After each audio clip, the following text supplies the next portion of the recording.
Doctor Yunus Modi বৈঠক বিবেচনাধীন আছে বললেন ভারতের পররাষ্ট্রমন্ত্রী। আগামী 2 থেকে 4 এপ্রিল থাইল্যান্ডের ব্যাংককে হবে 6ষ্ঠ বিমস্টেক সম্মেলন। এই সম্মেলনের ফাঁকে ভারতের প্রধানমন্ত্রী নরেন্দ্র মোদীর সঙ্গে প্রধান উপদেষ্টা ডক্টর মোহাম্মদ ইউনুসের দ্বিপক্ষীয় বৈঠক আয়োজন করতে নয়াদিল্লিকে চিঠি দিয়েছে বাংলাদেশ। তবে গত 21শে মার্চ ভারতীয় সংবাদ মাধ্যম হিন্দুস্তান টাইমস দেশটির সরকারের 3টি সূত্রের বরাতে জানায় তাদের এই বৈঠকই হচ্ছে না। কিন্তু ভারতীয় পররাষ্ট্রমন্ত্রী এস জয়শঙ্কর ডক্টর ইউনুস মোদি বৈঠকের সম্ভাবনা নাকচ করেননি। গতকাল শনিবার 22শে মার্চ দেশটির পররাষ্ট্র বিষয়ক সংসদীয় পরামর্শ কমিটির কাছে জয়শঙ্কর জানান এই বৈঠকটি বিবেচনাধীন আছে। ডিএমপির নিষেধাজ্ঞা উপেক্ষা করে শাহবাগে এনসিপির সমাবেশ।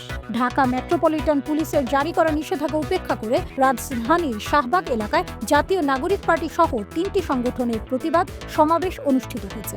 জানা যায় ডিএমপি গত 13ই মার্চ শাহবাগ মোড়ে সব ধরনের জনসমাবেশ ও মিছিলের উপর নিষেধাজ্ঞা জারি করে, যা এখনো কার্যকর রয়েছে। এ বিষয়ে ডিএমপির মিডিয়া উইং এর সহকারী কমিশনার জাহাঙ্গীর কবির বলেন, শাহবাগে বিক্ষোভের ওপর নিষেধাজ্ঞা এখনো বহাল রয়েছে এবং এটি প্রত্যাহারের বিষয়ে কোনো সিদ্ধান্ত নেওয়া হয়নি। যে কোনো মূল্যে ঐক্য ধরে রাখার আহ্বান তারেক রহমানের। যে কোনো মূল্যে ঐক্য ধরে রাখার আহ্বান জানিয়ে বিএনপির ভারপ্রাপ্ত চেয়ারম্যান তারেক রহমান বলেছেন, যে ঐক্য নিয়ে স্বৈরাচারকে বিদায় করেছি, আসুন যে কোনো মূল্যে আমরা সেই ঐক্য ধরে রাখি। ঐক্য ধরে রেখে জনগণের প্রত্যাশিত গণতন্ত্র প্রতিষ্ঠা করব। শনিবার 22শে মার্চ রাজধানীতে 12 দলীয় জোট আয়োজিত এক ইফতার মাহফিলে ভার্চুয়ালি যুক্ত হয়ে প্রধান অতিথির বক্তব্যে তিনি এসব কথা বলেন। হাসিনা বিরোধী আন্দোলন সম্পর্কে জানলেও হস্তক্ষেপ করতে পারেনি ভারত। বাংলাদেশের সাবেক প্রধানমন্ত্রী শেখ হাসিনা সরকার ক্ষমতাচ্যুত হওয়ার আগে থেকেই তার বিরুদ্ধে যে জন অসন্তোষ তৈরি হচ্ছিল সে বিষয়ে ভারত অবগত থাকলেও কোনো হস্তক্ষেপ করতে পারেনি বলে জানিয়েছেন দেশটির পররাষ্ট্রমন্ত্রী এস জয়শঙ্কর। শনিবার 22শে মার্চ দেশটির পররাষ্ট্র বিষয়ক পরামর্শ কমিটিকে তিনি একথা জানিয়েছেন। তিনি বলেন, সে সময় ভারতের পক্ষে তেমন কিছু করা সম্ভব হয়নি, কারণ শেখ হাসিনার ওপর তাদের যথেষ্ট প্রভাব ছিল না। তাকে শুধু পরামর্শ দেওয়া যেত বলে সংসদ সদস্যদের জানিয়েছেন জয়শঙ্কর।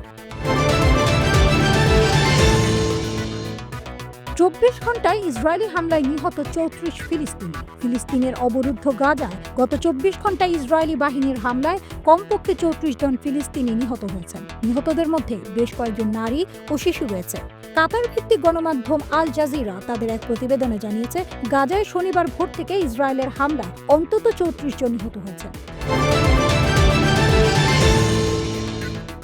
এবার লেবানন থেকে ইসরায়েলে দফায় দফায় রকেট হামলা। ইসরায়েলে দফায় দফায় রকেট হামলা চালানো হয়েছে লেবানন থেকে। ইসরায়েলি সেনাবাহিনী বলেছে তারা লেবানন থেকে উত্তর ইসরায়েলের সীমান্তে নিক্ষেপ করা 3টি রকেট প্রতিহত করেছে। খবর আল জাজিরা।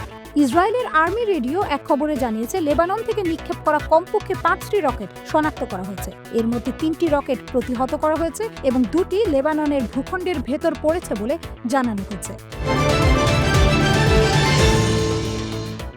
বিটিভি, বাসস ও বেতারকে একীভূত করে একটি প্রতিষ্ঠান করার সুপারিশ কমিশনের। বাংলাদেশ টেলিভিশন বিটিভি, বাংলাদেশ সংবাদ সংস্থা বাসস ও বাংলাদেশ বেতারকে একীভূত করে একটি প্রতিষ্ঠান করার সুপারিশ করেছে গণমাধ্যম সংস্থার কমিশন। একীভূত এই প্রতিষ্ঠানটির নাম হতে পারে বাংলাদেশ সম্প্রচার সংস্থা বা জাতীয় সম্প্রচার সংস্থা। আর এই প্রতিষ্ঠানের বার্তা বিভাগ হিসেবে বাসসকে একীভূত করতে বলেছে কমিশন। একীভূত হলে সেই প্রতিষ্ঠানে থাকবে 3টি বিভাগ, টেলিভিশন, বেতার ও বার্তা বিভাগ। আজ ঢাকার বাতাস অস্বাস্থ্যকর, স্কোর 182। বায়ু দূষণের তালিকায় 3 নম্বরে রয়েছে বাংলাদেশের রাজধানী ঢাকা। বাতাসের মান সূচকে ঢাকার বায়ুর স্কোর 182, যা অস্বাস্থ্যকর বলে বিবেচিত। রোববার 23 মার্চ সকাল 8:30টায় সুইজারল্যান্ড ভিত্তিক বায়ুমান বিষয় ওয়েবসাইট IQVR এ এসব তথ্য পাওয়া যাচ্ছে। ঈদ সিনেমায় 5 নায়িকার অভিষেক। ঈদ এলেই ঝিমিয়ে পড়া ঢাকাই সিনেমা ইন্ডাস্ট্রি যেন প্রাণ ফিরে পায়। সিনেমা সংশ্লিষ্টরাও ঈদ আমেজকেই তাদের সিনেমা মুক্তির মোক্ষম সময় মনে করে। ঈদকে কেন্দ্র করে প্রতি বছর প্রেক্ষাগৃহে মুক্তি পায় অর্ধ ডজনেরও বেশি সিনেমা। ঈদে মুক্তিপ্রাপ্ত সিনেমায় নায়ককেই মুখ্য চরিত্রে দেখা যায়। নায়িকা নির্ভর সিনেমা খুব একটা দেখা যায় না, তবে এবার একটু উল্টো, কেননা এবারই নতুন করে ঈদ সিনেমায় অভিষেক হচ্ছে 5 নায়িকার। তাদের মধ্যে রয়েছেন প্রার্থনা পারদিন দিঘি, তাসনিয়া ফারিন, সুনেরা বিনতে কামাল, ঋষিতা নন্দিনী শিমু।